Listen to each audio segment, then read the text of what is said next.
शोहरत का नशा या फिर अपने ऊपर होने वाली तनकीद का गुस्सा। फैमिली व्लॉगिंग के जरिए शोहरत पाने वाले यूट्यूबर रजब भट्ट ने पाकिस्तानी सुपरस्टार फहद मुस्तफा को पहचानने से भी इनकार कर दिया। पाकिस्तान के मशहूर यूट्यूबर रजब भट्ट ने मारूफ प्रोड्यूसर और अदाकार फहद मुस्तफा को फैमिली व्लॉगिंग के हवाले से हालिया तबसरों पर जवाब देते हुए तनकीद का निशाना बना डाला। अपने हालिया इंटरव्यू में रजब भट्ट ने कहा कि फहद मुस्तफा कौन है। उनका कहना था कि सीनियर अपनी इज्जत खुद करवाते हैं।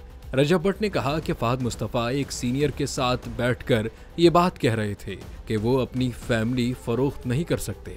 उन्होंने तनकीद करते हुए कहा कि आप लोगों की फैमिली फरोख्त कर सकते हैं। यूट्यूबर ने कहा कि ड्रामों में काम कैसे मिलता है, ये बात किसी से छुपी हुई नहीं है। यूट्यूबर ने कहा, आप शो में कहते हैं मुझे लड़कियां चाहिए, क्या उस वक्त आप किसी फैमिली को डिस्टर्ब नहीं कर रहे होते? हम तो अपने घर में बैठकर काम करते हैं।